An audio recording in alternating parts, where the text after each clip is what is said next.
Thank you for your and the Ford Foundation support of OneVillage Partners. And thank you for joining me today. Well, I'm honored to be here, Sheku. The work of OneVillage Partners is critical. The organization is doing vitally significant work in Western Africa and Sierra Leone in particular. And this is a region that has had so many challenges. And yet, people like you, your fellow countrymen and women who are committed to a better nation and a better region and a better Africa, this inspires me. And of course, my friend Jeff Hall, who this organization has meant so much to Jeff and his family. And that inspires me too. So I'm just grateful to be here and looking forward to our conversation. Thank you, Darren. I'm going to start the conversation right away. As a leader of a social justice foundation, you have been at the forefront calling on philanthropy to kind of like play a bigger role in helping to address the challenges caused by the coronavirus pandemic and in recognizing philanthropic role in making in the economic, racial, and the social inequalities and injustice felt around the world. Thank you so much for pushing the industry to be better and to do better.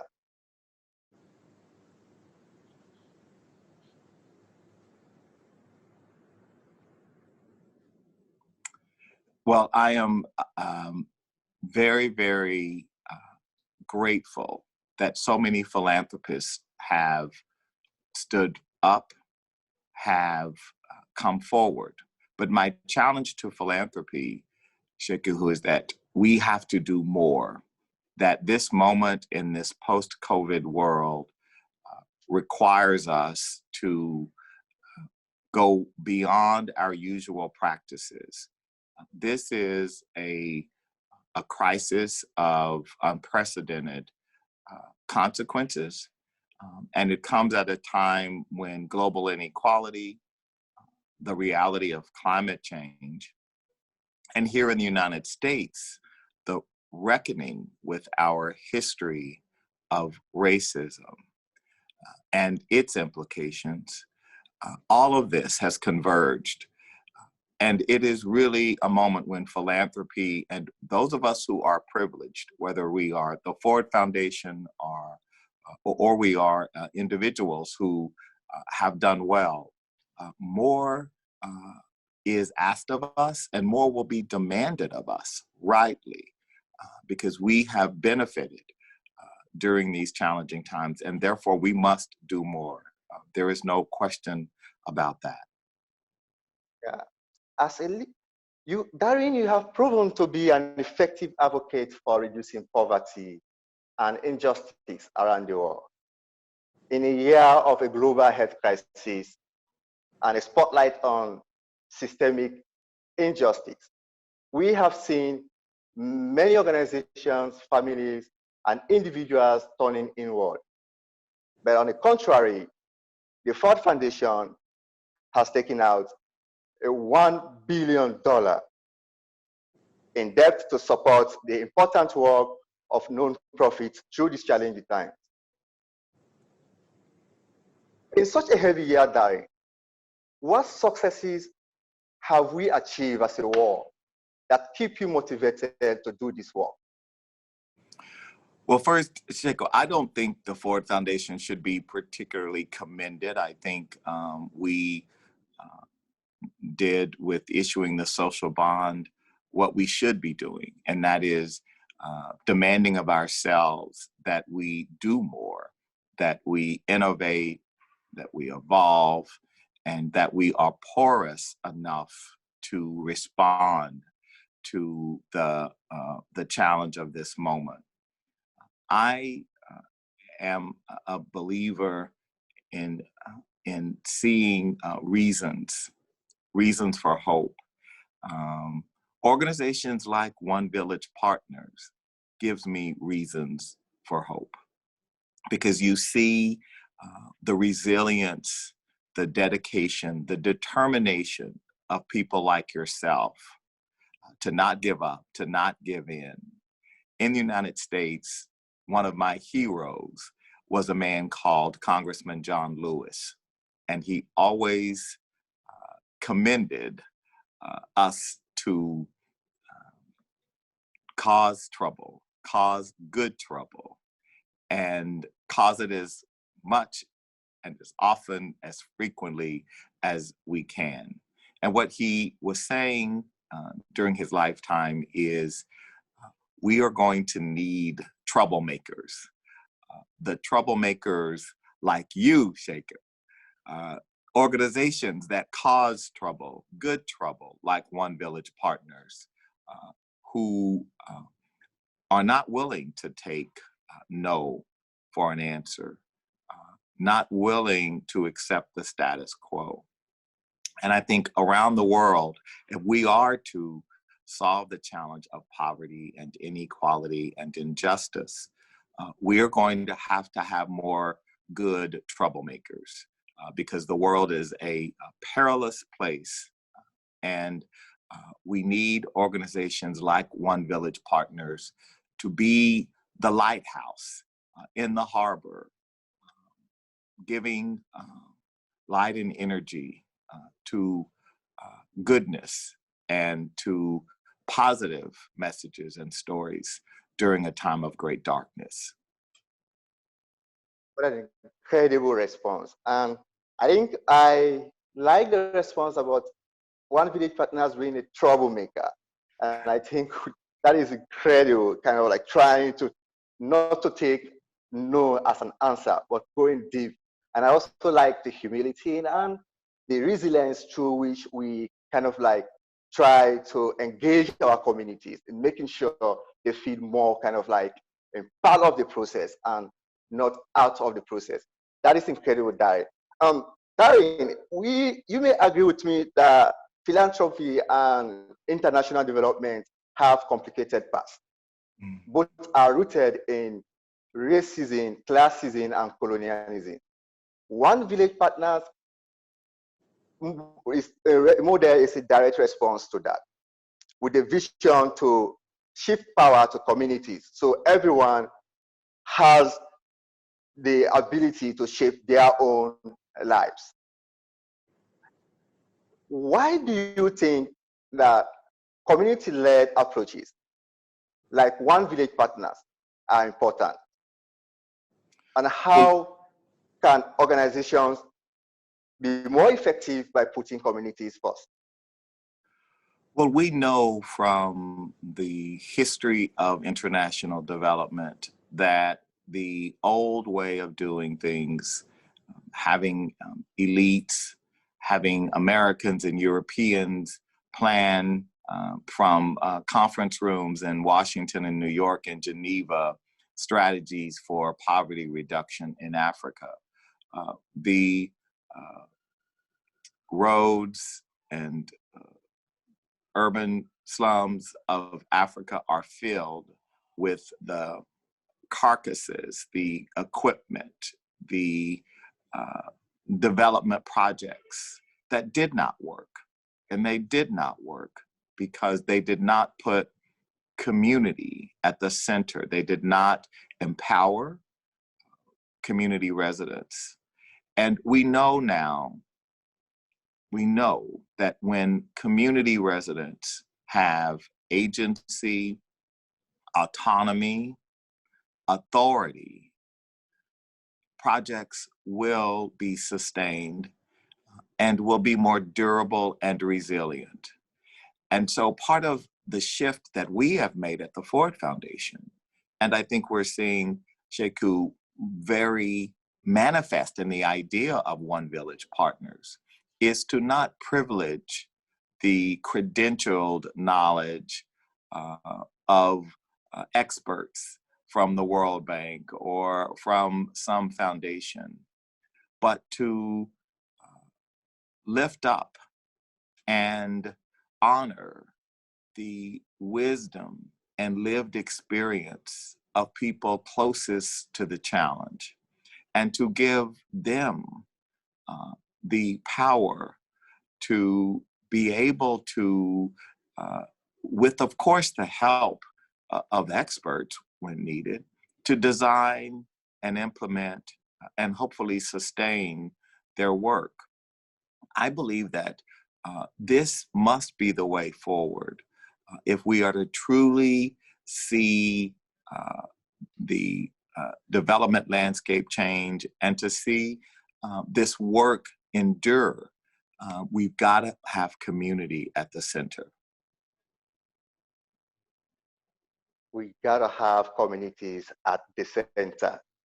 I think this is it's a learning for everyone across the world, and it's really something that pushes the community more in the role that they make decisions over their own lives. And that is incredible, Darren. I think it is going to be something that we continue to reflect on and continue to push forward and make sure that communities are actually the masters of their own kind of like destiny and how they want to see change in their own environment.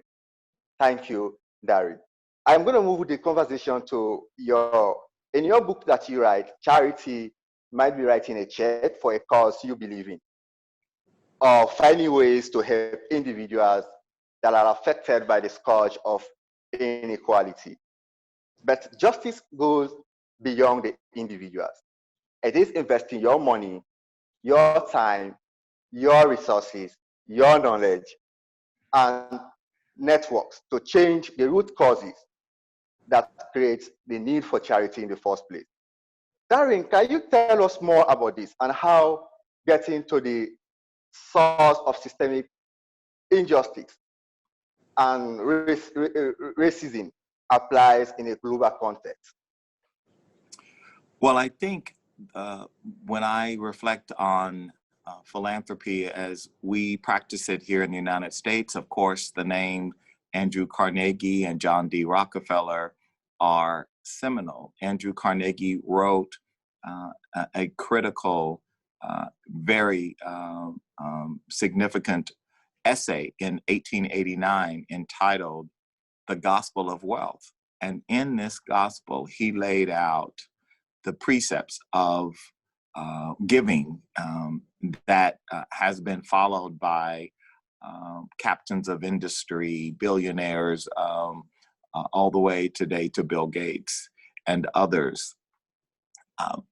In his original essay, he talked about inequality and injustice as being simply a fact, and gave little attention to that. His issue was what could men like him and Rockefeller and Morgan and Ford do to give back, as he described it, charity, to be generous. And I think that that was a great document and really did pave the way. But Martin Luther King in 1968 also wrote about philanthropy, and here is what he said. Philanthropy is commendable, but it should not allow the philanthropist to overlook the economic injustice which makes philanthropy necessary. And what Dr. King was saying was something different. He talked not about charity and generosity, he talked about dignity and justice, and that the work of philanthropy must support, advance the dignity of those underprivileged, disadvantaged people, and justice for them. And it is a different idea of philanthropy.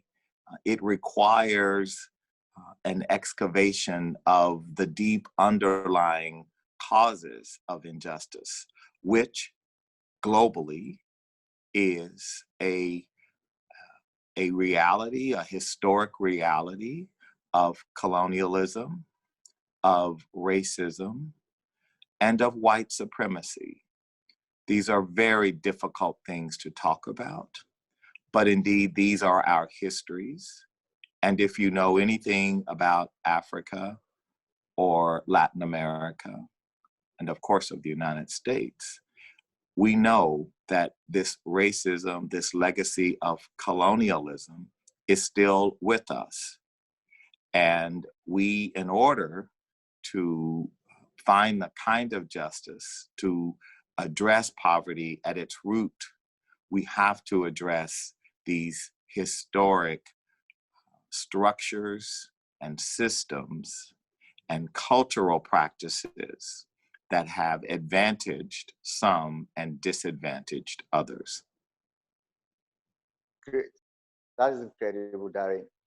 In order for us to kind of like solve the issue of the war, we have to get deeper into the root causes that underlies some of those systemic structures that advantage people and disadvantage others.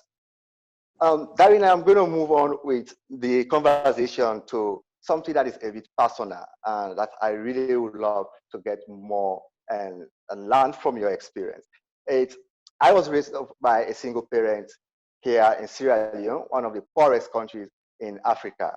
We are a few wealthy people control the political decision and the economic power. Even though our circumstances and life experiences might be totally different, I am very interested to know your journey from being a child of a single mother in Texas at the bottom 1% to the success you have in America today. What wisdom or support can you share with those not in this space that are aspiring to improve their own lives? What is the biggest lesson along your journey? Well, I think the biggest lesson for me has been to have an internal desire and unwillingness to accept that I couldn't do something, to find myself in so many circumstances where I experienced racism, homophobia. And yet, for me, it was about persistence. It was about an unrelenting internal ambition, aspiration, grit, as some would call it, to not give up or to not give in, and to know that there are going to be many, many obstacles and barriers in your way. The second lesson I would say is it is important to cultivate champions and people who will support your journey, will support you on your journey, will mentor, will help share wisdom, and give you insights that come from people who often have experienced similar hardships and too have succeeded. So these are just two lessons that I have learned on my journey, and I every day live with gratitude. I live with gratitude for the life I have, with humility that I didn't do it by myself, that there are literally hundreds of people and institutions and governments who have invested in my success and believed in me. Thank you. Awesome, Darren. I think one of the key things I kind of like take from this conversation is the belief that you don't give up. And you also kind of like cultivate the champions, people who believe in you, who also share your kind of like your story. And I am really impressed And I think this is going to be a lesson that I'm going to take home. And it's also going to be a lesson for the organization that we don't give up. We continue to cultivate champions along the way.